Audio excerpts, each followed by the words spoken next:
مسجد حرام سے مسجد اقصی تک حضور براق پہ گئے۔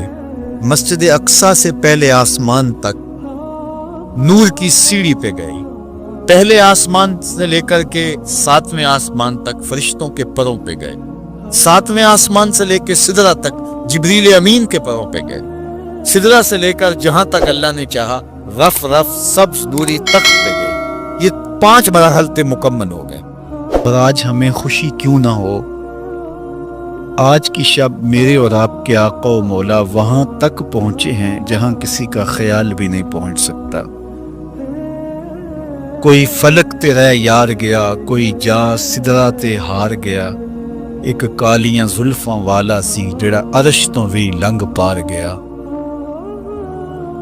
اتنا عروج کائنات میں حضور علیہ السلام سے پہلے نہ کبھی کسی کو ملا، نہ حضور کے بعد کسی کو ملا۔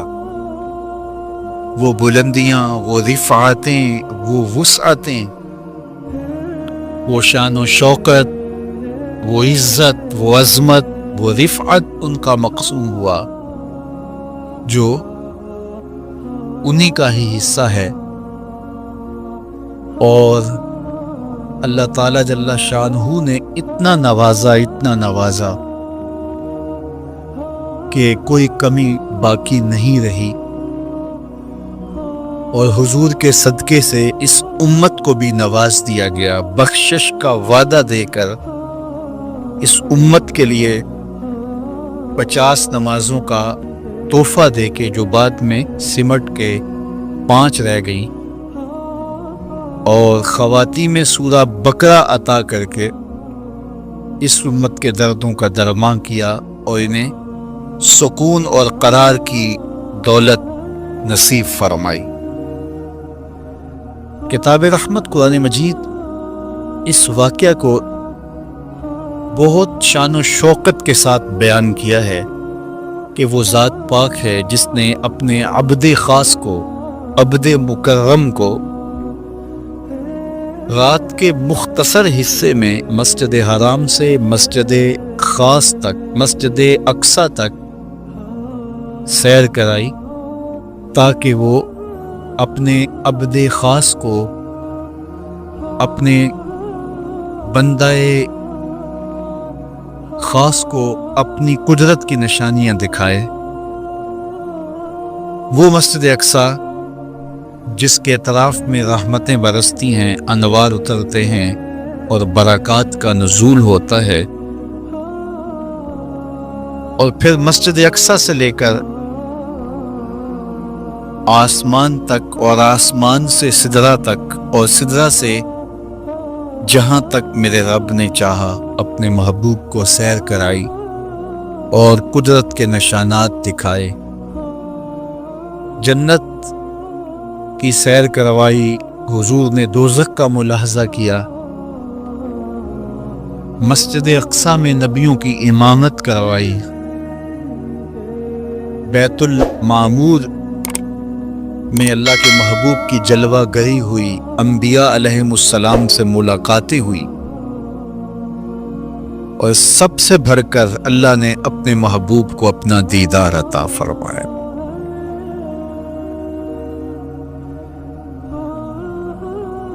اب اس سرعت کے ساتھ، جس تیزی کے ساتھ حضور علیہ السلام تشریف لے گئے کہ رات کا مختصر حصہ تھا، قلیل وقت میں حضور گئے بھی ہیں اور آئے بھی ہیں، اور یہ ایک بہت بڑا امتحان تھا لوگوں کے لیے۔ کھرے اور کھوٹے کی پہچان ہونی تھی، لوگوں کے ایمان کا امتحان تھا، اور کفار نے اس پہ بہت ساری باتیں کی، اور ان کے ماننے میں یہ بھی نہیں آتا تھا کہ مسجد حرام سے مسجد اقصی تک کیسے گئے۔ ابو جہل نے گلی گلی جا کے پروپیگنڈا کیا کہ ہمارا کون سا مسجد اقصی میں آنا جانا نہیں ہے، تو 1 مہینہ جاتے ہوئے لگتا ہے، 1 مہینہ آتے ہوئے لگتا ہے، تو چھو کے بھی آنا ہو تو 2 ماہ چاہیے۔ اور یہ رات کے مختصر وقفے میں وہاں سے ہو کر آنے کی بات کر رہے ہیں، تو یہ کیسے ہم تسلیم کریں، یہ باتیں کیسے مان لیں؟ تو وہ مسجد حرام سے لے کے مسجد اقصی تک حضور علیہ السلام کے جانے اور آنے کو نہیں مانتے تھے، اور ماننے والوں نے کہا سر عرش بھی گئے ہیں اور واپس آئے ہیں، ہم اسے بھی مانتے۔ ابو جہل نے گلی گلی جا کے کہا، اور اس نے یہ سمجھا کہ یہ میرے ہاتھ ایک چیز آ گئی ہے جس سے میں لوگوں کو حضور سے دور کر سکوں، اور وہ پوچھتا پھرتا تھا بتاؤ یہ بات ماننے میں آتی ہے؟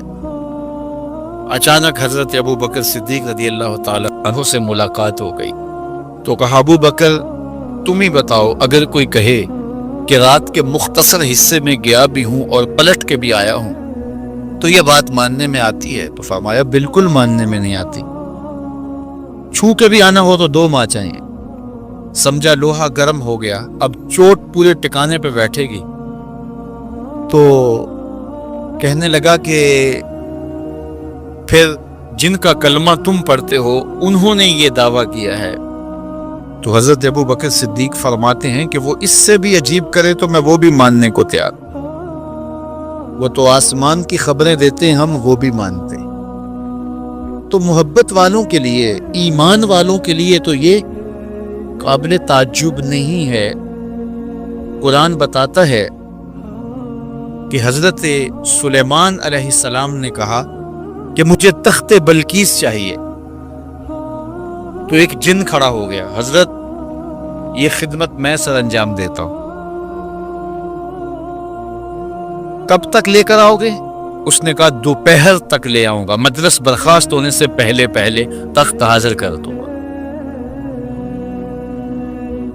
اور وہ کوئی ڈبیا نہیں تھی کہ جیب میں ڈال کے لے آنی ہو، وہ تخت اتنا بڑا تھا کہ 60 ہاتھ چوڑا تھا، 80 ہاتھ لمبا تھا اور کئی ہاتھ موٹا تھا، 7 کوٹریوں میں مکفل تھا، پہرے دار کھڑے تھے، 1 مہینے کی مسافت پہ تھا۔ اس کو جیب میں بھی ڈال کے لانا ہو تو پھر بھی 2 ماہ چاہیے، لیکن وہ اتنا بڑا تخت، اس کو وہاں سے لانا کوئی تماشا لبے بام تو نہیں تھا۔ لیکن جن نے کہا حضرت میں مجلس برخاست ہونے سے پہلے پہلے وہ تخت حاضر کر دیتا ہوں۔ قرآن نے ساری تفصیل سورہ النمل میں بیان کی۔ اب کتنی بڑی پیشکش تھی، لیکن حضرت سلیمان نے کہا نہیں، مجھے اس سے بھی پہلے چاہیے۔ پھر وہ اٹھا جس کے سینے میں کتاب اللہ کا علم تھا، قال الذی عندہ علم من الکتاب۔ مفسرین نے ان کا نام آصب بن برخیہ بتایا ہے، جو حضرت سلیمان کا صحابی تھا۔ اس نے کہا حضرت میں یہ سعادت اپنے ذمے لینا چاہتا ہوں، آپ کو اگر جلدی چاہیے تو میں لے آتا ہوں۔ تو آپ نے فرمایا وہ تو دوپہر تک کا ٹائم دے رہا، بتاؤ تم کب لاؤ گے؟ تو وہ شخص جو زبور کا عالم تھا اور حضرت سلیمان علیہ السلام کا صحابی تھا، وہ بولا انا آتی کا بہی قبل ان یرتد الیک طرفک، حضور آپ آنکھ بعد میں جھپکیں گے، تخت پہلے حاضر ہوگا۔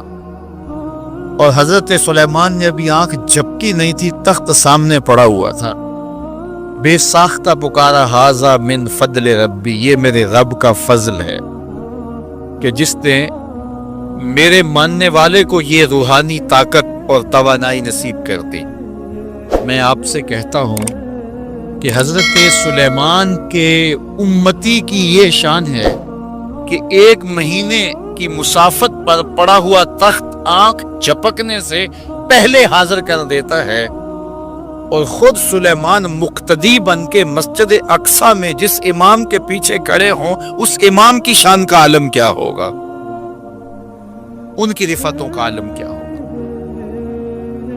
تو یہ ایک امتحان ہے معراج، اور میرے اور آپ کے آقا و مولا کی عظمتوں کو ماننے والوں نے کہا کہ یہ بعید نہیں ہے، اللہ اپنے محبوب علیہ السلام کو جہاں چاہے جتنے وقت میں چاہے لے جا بھی سکتا ہے، اور اللہ کی دی ہوئی طاقت سے محبوب واپس پلٹ کے آ بھی سکتے ہیں۔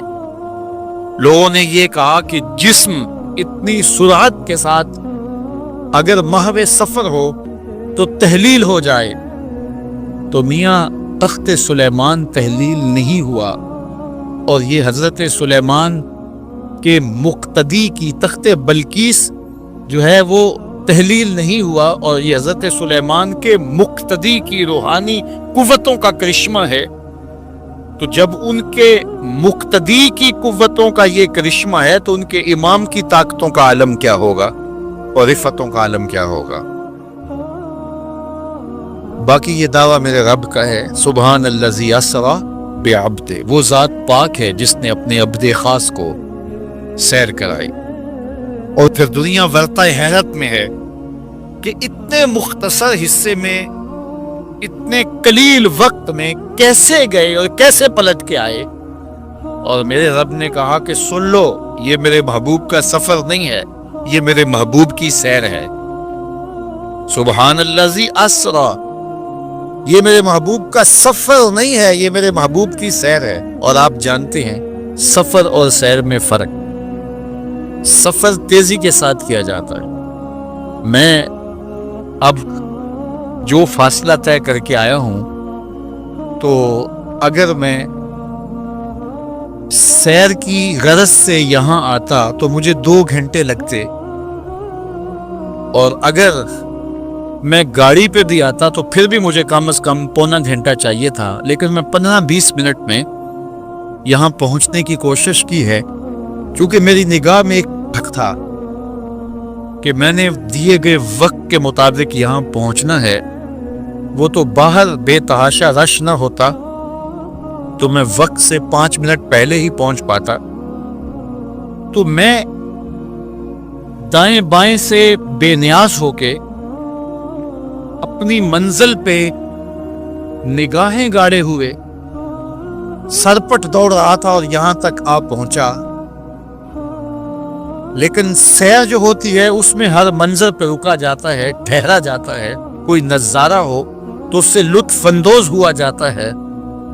اب اتنی سرعت کے ساتھ گئے اور واپس پلٹ کے آئے، میرا رب کہتا ہے یہ میرے محبوب کا سفر نہیں تھا، یہ میرے محبوب کی سیر تھی۔ کیا سمجھو گے میرے محبوب کو جس کی سیر تمہاری سمجھ میں نہیں آتی؟ اگر وہ سفر کرے تو پھر کیسے سمجھو گے؟ یہ تو ابھی سیر ہے اور تم ورطہ حیرت میں ہو، کیسے گئے کیسے آئے۔ عقل والے کہتے ہیں کہ زمین، سطح زمین سے لے کر 44 میل تک ہوا ہے، اس کے بعد کرۂ خلا ہے، پھر کرۂ زمہریر ہے، پھر کرۂ نار ہے، پھر آسمان میں خرق و التیام ممکن نہیں، جسم کا صعود ممکن نہیں ہے، آسمان میں دروازے نہیں ہیں، آسمان ٹوٹ نہیں سکتا، پھٹ نہیں سکتا، تو کیسے کوئی آسمان سے گزر سکتا ہے؟ تو کیسے چلے گئے؟ ہم کہتے ہیں کہ حضرت آدم ماں حضرت حوا کے کیسے آئے؟ یہ رکاوٹیں ان کے راستے میں بھی تو تھی۔ حضرت عیسیٰ علیہ السلام کے بارے میں ہمارا عقیدہ ہے کہ وہ پھانسی نہیں دیے گئے، سولی نہیں چڑھائے گئے، بلکہ اللہ نے ان کو آسمان پہ اٹھا لیا۔ تو یہ رکاوٹیں تو ان کے راستے میں بھی آئی ہوں گی، تو وہ کیسے چلے گئے؟ جب حضرت عیسیٰ جا سکتے ہیں، حضرت آدم آ سکتے ہیں، تو میرا نبی جا بھی سکتا ہے، میرا نبی آ بھی سکتا ہے۔ فرق یہ ہے ابھی تک جو گیا ہے پلٹ کے آیا نہیں، جو آیا ہے ابھی تک پلٹ کے گیا نہیں۔ میرے نبی گئے بھی ہیں، میرے نبی آئے بھی۔ سی راز میراج محبتاں دا نہیں سی کسے دی سمجھ وچ آن والا، سدیا طالب تے گیا مطلوب ہوتے، جبرائیل سی صد لے جان والا، بازے آخ دے بن دروازیاں تو کیویں پہنچیا عرش تے جان والا، ابر عقل نو ایتھے دخل کیے، جانے جان والا یا لے جان والا۔ یہ میرے رب کا دعویٰ ہے، اپنے محبوب کو سیر میں نے کروائی۔ تو کائنات میں جن رفعتوں تک، جن بلندیوں تک میرے حضور پہنچے، اچھا سیر کروائی کیوں؟ تو کہا کہ میں اپنے عجائب قدرت کی نشانیاں اپنے عبد خاص کو، عبد منیب کو، عبد مختار کو، عبد مکرم کو دکھانا چاہتا ہوں۔ اور پھر اللہ جل شانہ نے اپنے محبوب کو